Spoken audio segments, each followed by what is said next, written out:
நீங்கள் கொடுத்த ப்ராஜெக்ட் ஒர்க்கை சரியாக செஞ்சுட்டு வந்தது அவன் மட்டும்தான் நான் நினைக்கிறேன். நீங்கள் அவனை என்கரேஜ் பண்ணலன்னா கூட பரவாயில்ல, மற்ற ஸ்டூடெண்ட்ஸ் முன்னாடி அசிங்கப்படுத்தாமல் இருந்திருக்கலாம். காலையில் 4 மணி வரைக்கும் முழிச்சிருந்து செஞ்சு எடுத்துகிட்டு வந்தவன் வெரி பேட், பாய் கடையில் வாங்கிட்டு வந்தவன் குட், ஆர்ட் ஸ்டூடெண்ட்டை வச்சு செஞ்சு எடுத்துகிட்டு வந்தவன் வெரி குட். ப்ராஜெக்ட் ஒர்க் யாருக்கு மேடம்?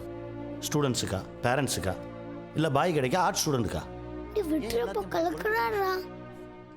அதோ அங்கே பாருங்கள், Govindammal second be very very good. உங்கள் மனசை தொட்டு சொல்லுங்கள், இது அந்த பாப்பா செஞ்சு எடுத்துகிட்டு வந்ததா? யாரை ஏமாத்துறீங்க? ஸ்டூடெண்ட்ஸையா, பேரண்ட்ஸையா? சார் அவர் கரெக்டாக தானே சார் கேட்குறாரு. இல்லை உங்களை நீங்களே ஏமாற்றிக்கிறீங்களா? இது அங்கே போய் சொல்றிய? நமக்கு எதுக்கு சார் வம்பு? நம்ம இருக்க இடம் தெரியாமல் 2 போயிடுவோம். ஏதாவது பதில் பேச. இருக்கிற இடம் தெரியாமல் எதுக்குடா இருக்கிற? கிளம்புடா. பசங்களை பற்றி குறை சொல்கிறதுக்கு தான் பேரண்ட்ஸ் மீட்டிங்கா? பாருங்கள், ஏன் வந்தோம் எதுக்கு வந்தோம்னு தெரியாமல் கூட்டம் கூட்டமாக வந்து உட்காந்துருக்காங்க. அவங்கள பொறுத்த வரைக்கும் அவங்க பசங்களோட சந்தோஷத்தை விட மற்ற பசங்க பேரண்ட்ஸ் முன்னாடி அவங்க கௌரவமாக இருக்கணும், அதுதான் அவங்களுக்கு பெருமை. விளையாடுற வயசில் விளையாடத்தாங்க செய்வான், அதையும் ஒரு குறையாக சொல்கிறீங்க? இந்தா அவர்கிட்ட அவ்வளோ கம்ப்ளைண்ட் பண்ணீங்க, அவர் வீட்டில் போய் என்ன பண்ணுவார் தெரியுமா? 100க்கு 90 பேரண்ட்ஸ் இப்படி தான் இருக்காங்க. அப்புறம் எப்படி பேரண்ட்ஸை பிடிக்கும்? எப்படி ஸ்கூலை பிடிக்கும்?